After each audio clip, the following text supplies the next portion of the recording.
नमस्कार दोस्तों, स्वागत है आप सभी लोगों का स्टडी ग्लोस पर। दोस्तों, अंतर्राष्ट्रीय स्तर पर जब कोई देश अपनी ताकत को पहचानता है लेकिन फिर वो ये दिखाने की कोशिश करता है कि ठीक है, अभी हम इतने ताकतवर नहीं हुए हैं, हम तुम्हारे बीच में कहां पड़ सकते हैं, तुम तो बहुत बड़े बड़े कंट्रीज हैं, तुम्हारे पास में ऑयल के रिजर्व्स हैं, तुम्हारी इकोनॉमी बड़ी जबरदस्त है, हम क्या हेल्प कर पाएंगे। लेकिन वही देश जब दो देशों के बीच में अगर कोई कॉन्फ्लिक्ट हो रहा है, कोई वॉर हो रहा है, अगर उसको खत्म करवा सकता है और उसके रूप में उसकी एक इमेज क्रिएट होती है तो वो देश बहुत आगे निकलने वाला होता है। हम लोग बात कर रहे हैं भारत के बारे में, इंडिया के बारे में हम लोग बात कर रहे हैं। भारत को नॉन अलाइंड कंट्री समझते हुए बहुत सारे देशों ने यह समझ लिया था कि भारत जो है वो कुछ भी नहीं कर पाता है, कभी भी अपने डिसीजंस नहीं ले पाता है। लेकिन आज उन्हीं देशों ने भारत को एक एक्टिव मेंबर के तौर पर रिकॉग्नाइज किया है और भारत के लिए कहा है कि भारत ही वो देश है जो कि इजराइल और हमास के बीच में इस कॉन्फ्लिक्ट को रोक सकता है, इजराइल और ईरान के बीच में जो प्रॉक्सी वॉर चल रहा है इसको रोक सकता है, और खास तौर पर रशिया और यूक्रेन के बीच में जो वॉर चल रहा है इसको भी भारत ही रोक सकता है। देखिए, हमारी अंतर्राष्ट्रीय छवि इस प्रकार से अब बन चुकी है कि हम उन देशों के अंदर गिनती में आ चुके हैं जो कि बहुत कुछ कर सकते हैं। अगर भारत के ऊपर ये एलिगेशंस कई बार लगते हैं कि भारत नॉन अलाइन कंट्री है, तो उनको मैं बता देना चाहता हूं कि भारत उन देशों में से है पहले जो स्थिति को भांपते हैं कि आखिरकार क्या कंडीशंस हैं, उसके बाद में ही डिसीजंस लेते हैं।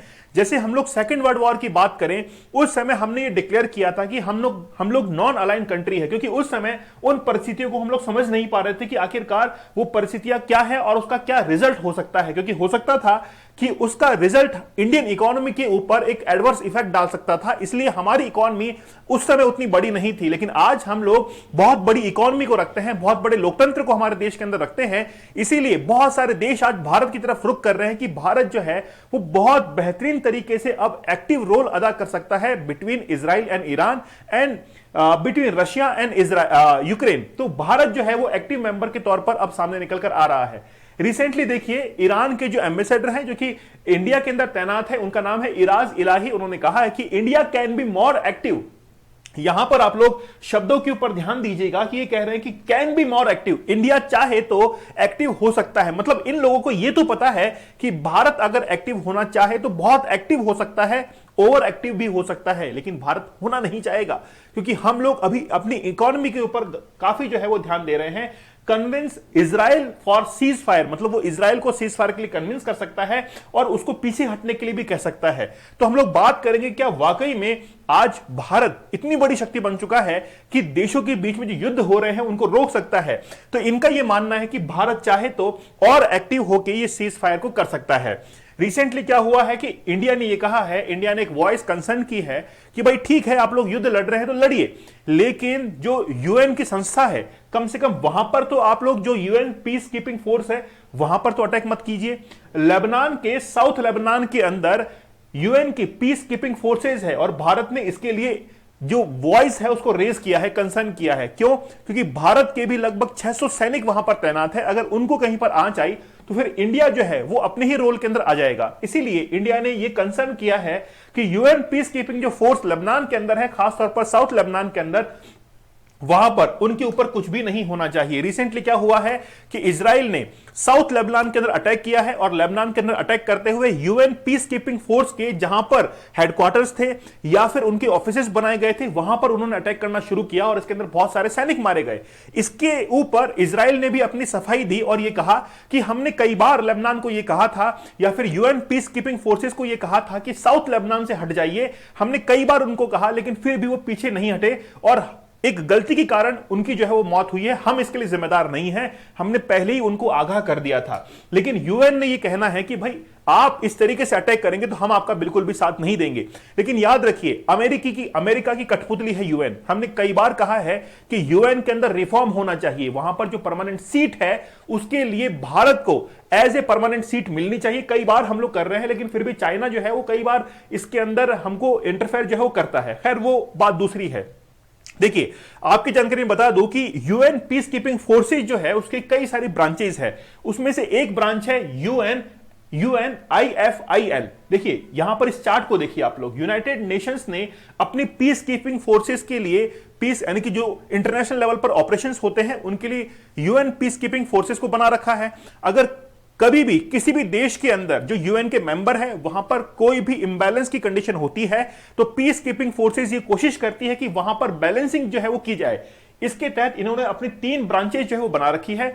सबसे पहला है UNTSO, united nation truce supervision organisation. Basically ये काम करती है कि केवल और केवल सुपरविजन करती है, इसका काम कभी भी जो है वो अटैकिंग की पोजीशन में नहीं होता है। फिर है UNIFIL, united nation interim force in Lebanon, यहां पर डिस्कस करेंगे हम लोग। फिर है यूएनडीओएफ, इसको भी डिस्कस करने वाले हैं, United Nations disengagement observer forces. Recently south Lebanon की अगर हम लोग बात करें तो साउथ लेबनान के अंदर ये एक संस्था की यूएन पीस कीपिंग फोर्सेस के मेंबर वहां पर तैनात हैं और यूएनडीओएफ के भी वहां पर मेंबर तैनात है।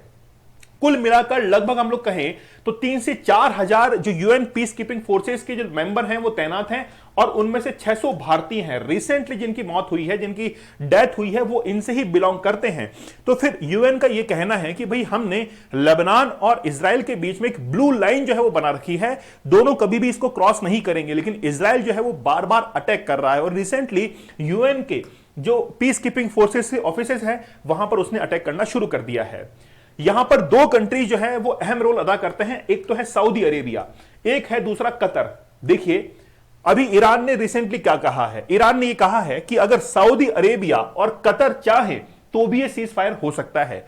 अगर सऊदी अरेबिया और कतर मिलकर यूएसए से बात करते हैं और उसके ऊपर दबाव बनाते हैं और यूएसए इजराइल से बात करेगा और इजराइल से बात करते हुए उसको सीज फायर के लिए कहेगा तो वो सीज फायर के लिए मान सकता है।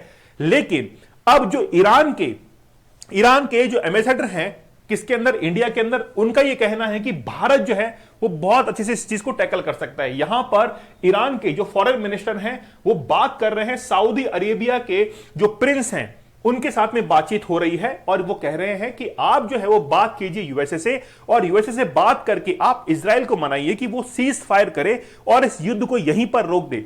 लेकिन क्या आप लोगों को लगता है कि इजराइल पीछे हटेगा? मुझे आप लोग कमेंट सेक्शन में जरूर बताइएगा। रिसेंटली क्या हुआ है कि रशिया और यूक्रेन के बीच में जो वॉर चल रहा है इसके लिए भी इंडिया को मीडिएटर बनाने के लिए कहा गया था।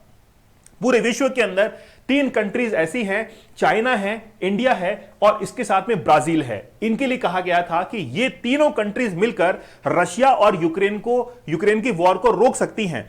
इस पर यूक्रेन का यह कहना था और खास तौर पर इटली के अंदर जाकर जॉर्जिया मेलोनी ने यह कहा था कि इंडिया एक नॉन बाइस्ड कंट्री है, वो बिना किसी बाइसिंग के एक बेहतरीन डिसीजन लेगा, इसलिए इंडिया यूक्रेन और रशिया के बीच में बहुत बेहतरीन तरीके से मीडिएटर का रोल अदा करते हुए इस युद्ध को रुकवा सकता है। और यही कहना था पुतिन का भी, कि पुतिन का कहना था कि इंडिया जो है वो एकमात्र ऐसा कंट्री है जो कि इस युद्ध को रुकवा सकता है। ऐसा नौबत आई क्यों? क्योंकि यूक्रेन ने रशिया के बहुत सारे जो न्यूक्लियर पावर प्लांट्स थे वहां पर हमला करना शुरू कर दिया था और फिर रशिया जो था वो सरेंडर की कंडीशन में आ गया था। उसके बाद में रशिया के जो प्रेसिडेंट है पुतिन, उन्होंने फिर इंडिया के लिए कहा था कि वो इंडिया जो है वो अब काफी बेहतरीन तरीके से रोल अदा कर सकता है। चलिए दोस्तों, आप लोगों के लिए 100 डेज का चैलेंज हमारे लिए है।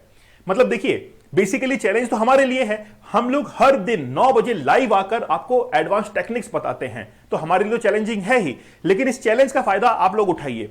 बेसिकली क्या है कि पोर्नोग्राफी देखने से आपका जो कंसंट्रेशन है, फोकस है, वो बहुत हद तक कम हो चुका है। आप अपनी स्टडीज के अंदर, अपने बिजनेस के अंदर बेहतर नहीं कर पा रहे हैं। तो मैं ये चाहता हूं कि आप लोग इस कोर्स के साथ में जुड़िए। वाकई में ये लाइफ चेंजिंग कोर्स है। अगर आप बाहर जाकर किसी फास्ट फूड के लिए 500 रुपए खर्च कर सकते हैं तो महज और महज 500 के अंदर 100 दिन तक कोई एजुकेटर आप लोग के साथ में है, ताकि आप लोग अपनी लाइफ के अंदर सक्सेस को हासिल कर सके। तो चैलेंज कूपन कोड यूज करके आप लोग इस कोर्स के साथ में जरूर जुड़िएगा।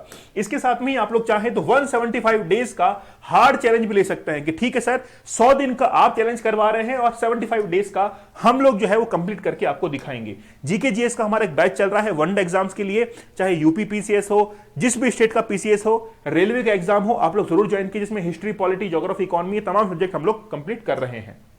चलिए बात करते हैं, रिसेंटली क्या हुआ है कि India called the Hamas attack. India ने बेसिकली क्या कहा है वो सुनिएगा। इंडिया ने अपना स्टैंड हमेशा क्लियर किया है। इंडिया ने कहा है कि हम लोग 2 नेशंस की जो थ्योरी है उस पर बिलीव करते हैं। 2 नेशंस कैसे? जैसे इजराइल और पैलेस्टाइन के बीच में कॉन्फ्लिक्ट चलता रहता है, तो इंडिया कहना है कि ठीक है, इजराइल एक कंट्री है और पैलेस्टाइन एक कंट्री है। तो इंडिया ने हमेशा 2 नेशन जो थ्योरी है इसको सपोर्ट किया है। इंडिया ने यह भी कहा था कि हमास का जो अटैक है वो एक टेररिस्ट अटैक है। 7 अक्टूबर को जो नोवा फेस्टिवल, म्यूजिक फेस्टिवल था इजराइल के अंदर, उसके ऊपर जो है वो किसने अटैक किया था? हमास ने अटैक किया था। उसको कंडेम करते हुए इंडिया ने कहा कि बेसिकली टेररिस्ट अटैक है, और इंडिया ने अपनी पोजीशन हमेशा जो है वो क्लियर रखी है कि India is strongly supporting a two nation solution. हमेशा इंडिया ने यही कहा है कि इंडिया जो है वो टू नेशन सॉल्यूशन जो है उसको सपोर्ट करता है, और बेसिकली हमास ने जो किया है वो एक टेररिस्ट अटैक है। The position of India is rational but as a diplomat, मतलब ये बात कौन कह रहे हैं? ईरान के जो डिप्लोमेट हैं वो इस बात को कह रहे हैं कि I believe that India can play a more active role, मतलब और इंडिया जो है वो बढ़ चढ़कर हिस्सा ले सकता है। अगर वो चाहे तो सीज फायर कर सकता है, इजराइल को कन्विंस कर सकता है कि वो अपनी सेना को पीछे हटा ले, तब जाकर ये शांति जो है वो हो सकती है। क्योंकि इंडिया एक बहुत बेहतरीन इंटरनेशनल इकोनॉमी के अंदर अपना स्थान रखता है। It is a good opportunity for India. हम लोग इसको दो तरीके से ले सकते हैं, या तो आप किसी व्यक्ति को ये कहें कि यार तू बहुत बेहतरीन काम कर सकता है, तू उस काम को कर सकता है, लेकिन अंदर ही अंदर ये सोच रहा हो कि यार इसकी बस की बात नहीं है, लेकिन फिर भी इसको इसके अंदर डाल देते हैं। या तो ये सोच हो सकती है, या फिर ये हो कि वाकई में यही वो आदमी है कि जो इस काम को कर सकता है। इनमें से जो दूसरी वाली सोच है वो अभी यहां पर कायम हो रही है कि सभी देशों को वाकई में ये लगता है कि इंडिया जो है वो अब इस युद्ध को रुकवा सकता है, चाहे तो फिर वो यूक्रेन या फिर रशिया के बीच में वॉर हो, या फिर इजराइल और हमास के बीच में वॉर हो। और क्या क्वेश्चनिंग इनसे की गई थी? What's the expectation on what India would have done, मतलब इंडिया जो है उसको क्या करना चाहिए, कैन डू गोइंग फॉरवर्ड, आगे बढ़ने के लिए। तो इन्होंने कहा कि देखिए India is a Pioneer diplomacy, India बहुत बेहतरीन डिप्लोमेसी है, बहुत बड़ा लोकतंत्र है। आई कैन नॉट से व्हाट इंडिया शुड, मतलब इंडिया को क्या करना चाहिए और क्या नहीं करना चाहिए मुझे बताने की आवश्यकता नहीं है, क्योंकि इंडिया के अंदर से बहुत सारे डिप्लोमेट्स हैं जो कि इस चीज को लेकर पॉलिसी मेकर जो है वो अवेयर है कि आखिरकार इंडिया क्या कर सकता है। उनका डिसीजन जो है वो बड़ा जबरदस्त होने वाला है। मतलब देखिए इंटरनेशनल लेवल पर भारत के डिसीजंस की आज तारीफ की जा रही है कि वाकई में इंडिया के जो पॉलिसी मेकर्स हैं वो इस चीज को लेकर अवेयर हैं और बहुत अच्छे से इस चीज का डिसीजन भी लेंगे।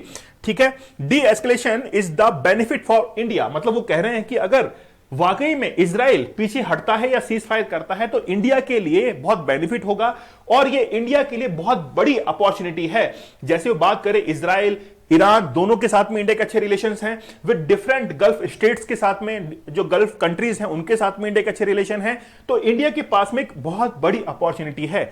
मतलब वो हमको कह रहे हैं कि भारत तुम्हारे पास में जो है वो बहुत बड़ी अपॉर्चुनिटी है, इस अपॉर्चुनिटी को ग्रैब करो और फिर ये सॉल्यूशन जो है वो निकाल के दिखाइए।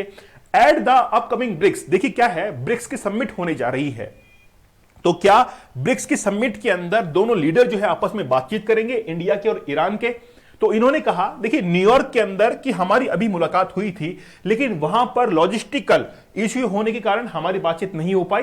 हम लोग कोशिश करेंगे कि जो ब्रिक्स समिट होने जा रही है उसके अंदर बातचीत करें और ईरान के इस मुद्दे को वहां पर डिस्कस किया जाए। फिर इंडिया के बारे में और भी पूछा गया कि ये बताइए कि यार आखिरकार चाबहार पोर्ट के ऊपर रेलवे का डेवलपमेंट हो रहा है, वहां पर रोड्स का डेवलपमेंट हो रहा है, तो फिर आखिरकार आप उसमें बार बार अड़ंगा क्यों डालते हैं? तो उन्होंने कहा कि देखिए भारत जो है वो तमाम काम कर सकता है और सारे कॉन्ट्रैक्ट भारत को ही मिलने वाले हैं और भारत ही वो काम करेगा।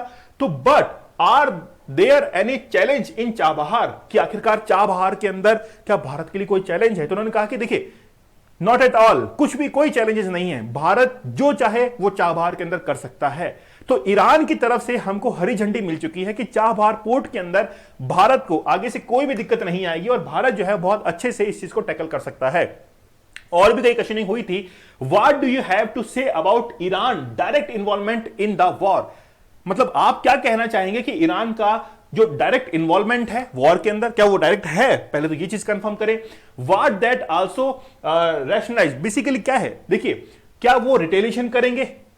ईरान का पूछा गया क्या आप रिटेलिएट करेंगे, इजराइल के हमले का जवाब देंगे? तो यहां पर ईरान का क्या कहना है? देखिए पहली बात तो यह है, ईरान ने अपने बहुत सारे एक्सिस ऑफ रेजिस्टेंस बना रखे हैं, जैसे लेबनान के अंदर है हिजबुल्लाह, उसके बाद में यमन के अंदर है होतीज, ठीक है, फिर गाजा के अंदर है हमास। अब बेसिकली ईरान क्या करता है, इसको बैक सपोर्ट करवाता है और बैक सपोर्ट करके इजराइल के अंदर हमले करवाता है। लेबनान के अंदर भी यही चल रहा है लेकिन अब इनका यह कहना है कि ठीक है, जो भी टेंशन्स है उसको धीरे धीरे कम किया जाएगा, और कम करते हुए हम क्या करेंगे, लेकिन ये भी कह रहे हैं कि हमने इसकी शुरुआत नहीं की थी। We did not start the tension with Israel. Israel के साथ में हमने कोई भी टेंशन स्टार्ट नहीं की थी। We did not ignite it. हमने कहीं भी इसको जो है वो इग्नाइट नहीं किया है। It was Israel that violated Iranian sovereignty. Israel ने ईरान की जो सॉवरेनिटी है उसको तोड़ा है, खराब किया है। ये कौन सी सॉवरेनिटी की बात कर रहे हैं? ये बात कर रहे हैं कासिम सुलेमानी की, है ना, जिस समय उसको एक ड्रोन अटैक के अंदर मार दिया गया था। तो इजराइल ने इसकी शुरुआत की थी, हमने कोई भी इसकी शुरुआत जो है वो नहीं की है।